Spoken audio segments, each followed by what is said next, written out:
Russia. మొన్నటి వరకు దాదాపుగా 500 డ్రోన్లు అనుకున్నాం. ఇప్పుడు ఏకంగా 700 డ్రోన్లతో విరుచుకుపడింది యుక్రెయిన్ మీద రష్యా. ఇక్కడ ట్రంప్ యుక్రెయిన్కి మద్దతు తెలుపుతానంటూ మాట్లాడుతున్న నేపథ్యంలో నేనంటే నా దెబ్బంటే ఏంటో రుచి చూస్తావా అన్నట్టుగా కొడుతోంది రష్యా దెబ్బ మీద దెబ్బ. ఈసారి ఏకంగా 1 కాదు 2 కాదు 500 కాదు ఏకంగా 728 డ్రోన్లు 728 డ్రోన్లు 13 మిజైళ్లతో బాంబుల వర్షాన్ని కురిపించింది. దీంతో యుక్రెయిన్ తగలబడిపోతోంది. ఆ విజువల్స్ మీరు చూడొచ్చు. రష్యా దాడిలో 11 నగరాలు ధ్వంసమయ్యాయంటూ తెలుస్తోంది. దాంతోపాటు 3 ఏళ్ల యుద్ధంలో 2022లో మొదలైన యుద్ధం ఈ రోజు వరకు చూసుకుంటే ఈ 3 ఏళ్ల యుద్ధంలో ఇది అత్యంత భీకర దాడి. ట్రంప్ మాటను పుతిన్ ఏమాత్రం పట్టించుకోవటం లేదు. ఇద్దరి మధ్య చర్చలనే మాట మాత్రమే, కానీ ఆ చర్చలకు ప్రస్తుతం అడ్రస్సే గల్లంతైంది. వీళ్ళిద్దరూ మాట్లాడుకుంటున్న మాట పక్కన పెడితే ప్రస్తుతం యుక్రెయిన్ మీద దాడికి దిగింది రష్యా. ఏకంగా 700 మిజైళ్లతో దాడికి పాల్పడిందంటే అర్థం చేసుకోవచ్చు అక్కడ ఎటువంటి పరిస్థితులు ఉన్నాయనేది. ఈ నేపథ్యంలో ఆ దాడులకు సంబంధించి విజువల్స్ మీరు చూస్తున్నారు. ఆ విజువల్స్ మీరు చూడొచ్చు. ఏకంగా 1 కాదు 2 కాదు 700 డ్రోన్లను. ఎందుకంటే ఇక్కడ యుక్రెయిన్ ఏ స్థాయిలో దెబ్బ కొట్టిందో రష్యా చవి చూసింది. యుక్రెయిన్ దెబ్బకి రష్యా ఇప్పుడు జాగ్రత్త పడింది. ఆ రోజే రష్యా అధికారులు చెప్పుకొచ్చారు, రష్యా మంత్రులు చెప్పుకొచ్చారు, మేము కొట్టే దెబ్బ యుక్రెయిన్ కలలో కూడా ఊహించదు అని చెప్పి. ఇప్పుడు ఆ మాటకి కట్టుబడ్డాడా అనే అంశానికి సంబంధించి ప్రస్తుతం చర్చ జరుగుతోంది. ఒకసారి ఆ విజువల్స్ చూద్దాం. ఆ disturbing visuals. In fact this is the disturbing content, viewer description is advised. ఈ కథనం మిమ్మల్ని కాస్త కలవరపరచవచ్చు. దీనికి సంబంధించి తగిన జాగ్రత్తలు తీసుకోవాలని ఆర్టీవీ సూచించడం జరుగుతోంది. విజువల్స్ చూద్దాం.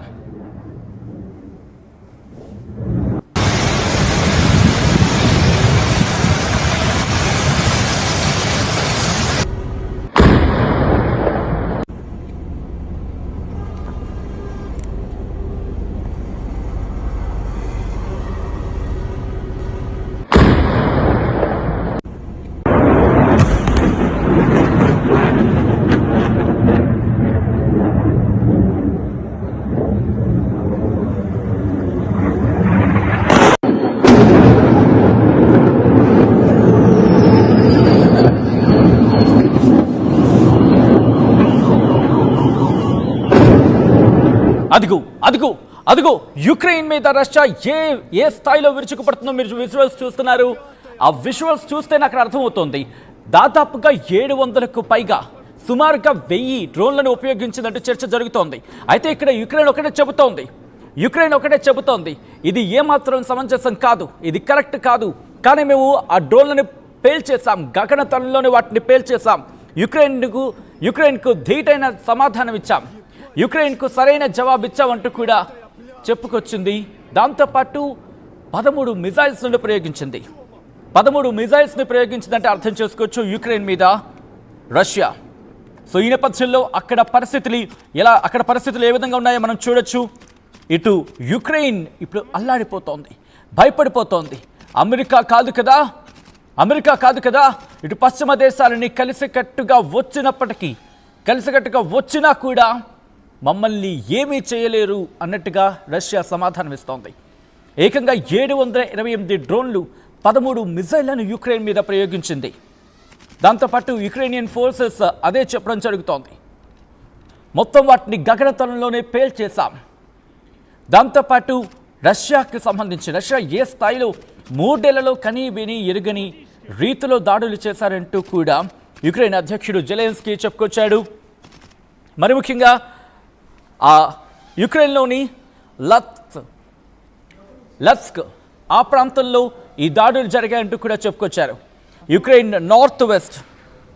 యుక్రెయిన్కి సంబంధించి నార్త్ వెస్ట్ అంటే వాయువ్య యుక్రెయిన్ మీద ఈ ప్రభావం ఎక్కువగా ఉందని చెప్పుకొచ్చారు. అక్కడ పోలాండ్ బెలారూస్ ఆ బోర్డర్లో ఈ దాడులు జరిగినట్టుగా యుక్రెయినే చెప్పుకొచ్చింది. దాంతోపాటు మరో 10 ప్రాంతాల్లో ఈ దాడులు జరిగాయంటూ కూడా చెప్పుకొచ్చింది యుక్రెయిన్. మరి ముఖ్యంగా అక్కడ ఎయిర్ ఫీల్డ్స్ వైమానిక స్థావరాలు, యుక్రెయిన్ ఆర్మీకి సంబంధించి వైమానిక స్థావరాలు అక్కడ ఉంటూ ఉంటాయి. కార్గో ప్లేన్స్, ఫైటర్ జెట్స్ ఇవన్నీ అక్కడ ఎప్పటికప్పుడు చక్కర్లు కొడుతూ ఉంటాయి. అయితే అక్కడ ఎటువంటి డ్యామేజ్ జరగలేదంటూ యుక్రెయిన్ చెబుతోంది. రష్యా ఈ మధ్య యుక్రెయిన్ ఎయిర్ డిఫెన్సెస్ సంబంధించి యుక్రెయిన్ ఎయిర్ డిఫెన్సెస్ లక్ష్యంగా, అంటే యుక్రెయిన్ వైమానిక స్థావరాల లక్ష్యంగా భీకర దాడులకు దిగుతోంది, భీకర దాడులకు పాల్పడుతోంది. రష్యా తన లార్జెస్ట్ ఏరియల్ అటాక్ కింద మాట్లాడుకోవచ్చు. జూలై 4కు సంబంధించి మాట్లాడుకున్నాం. ఆ తర్వాత కొద్ది రోజుల వ్యవధిలోని మరి ముఖ్యంగా రష్యా బిగ్ ఆర్మీకి సంబంధించి మాట్లాడుకున్న సందర్భంలో దాదాపుగా 1000 కిలోమీటర్లు ఆ లక్ష్యాన్ని అక్కడకు వెళ్ళి ఏకంగా దాడులు చేసింది. అమెరికా అధ్యక్షుడు ట్రంప్ మంగళవారం ఏమంటున్నాడంటే, not happy with Russian president Vladimir పుతిన్తో నేను సంతోషంగా లేను, పుతిన్ వ్యవహార శైలి నాకు నచ్చడం లేదు అంటూ చెప్పుకొచ్చాడు. ఎందుకంటే ఎక్కడ కూడా కాల్పుల విరమణకు ఒప్పుకోవటం లేదు, ఎక్కడా కూడా శాంతి చర్చలకు రావటం లేదు. నేను శాంతిని డిమాండ్ చేస్తున్నాను, నేను జనవరి నుంచి చెప్తున్నాను, వచ్చిన దగ్గర నుంచి వీళ్ళిద్దరిని సెటిల్ చేసే ప్రయత్నం చేస్తాను, కానీ ఇక్కడ పుతిన్ నా మాట వినట్లేదు, ఇక్కడ పుతిన్ నా మాటను పట్టించుకోవట్లేదు అంటూ కూడా ట్రంప్ చెప్పుకొచ్చాడు. ఒక్కసారిగా పుతిన్ నా మాట వినట్లేదు అంటూ కూడా ట్రంప్ చెప్పుకు రావడం ప్రస్తుతం సంచలనంగా మారుతుంది. ఎందుకంటే అన్నాడు కదా, నేను ఆఫీస్కి వచ్చిన వెంటనే, అంటే ఆఫీసులకు రావడం in the sense oath taking, అంటే ప్రమాణ స్వీకారం చేసిన వెంటనే, ప్రమాణ స్వీకారం చేసిన నిమిషాల వ్యవధిలోనే యుద్ధాన్ని ఆపేస్తాను అని చెప్పుకొచ్చాడు. ప్రస్తుతం యుద్ధం ఆగకపోగా యుద్ధం చినికి గాలివారిగా ఇంకా ఎక్కువ అవుతోంది. ఈ నేపథ్యంలోనే ఇద్దరి మధ్య ఆ దాడులు ఇంకా భీకర స్థాయికి చేరుకుంటున్నాయి. ఇద్దరి మీద ఒకరి మీద ఒకరు దాడులకు పాల్పడుతూనే ఉన్నారు. ఈ కథను మనకు కాస్త కలవరపరచచ్చు, దీనికి సంబంధించిన జాగ్రత్తలు తీసుకోవాలని ఆర్టీవీ సూచించడం జరుగుతోంది.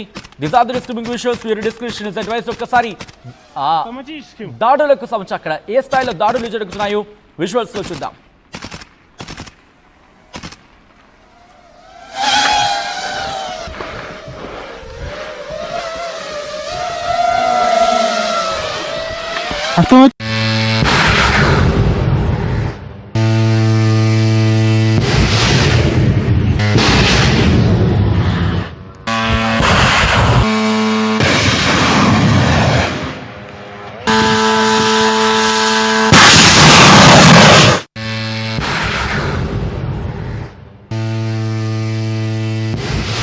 రైట్, అదిగో ఇక్కడ ట్రంప్ చేసిన వ్యాఖ్యలు ఒక్కసారి నేను మీకు తెలుగులో చదివి వినిపించే ప్రయత్నం చేస్తాను. యుక్రెయిన్పై దాడి చేస్తే అంటూ ప్రారంభించారు. ఒకసారి ట్రంప్ ఏమన్నాడో చూద్దాం.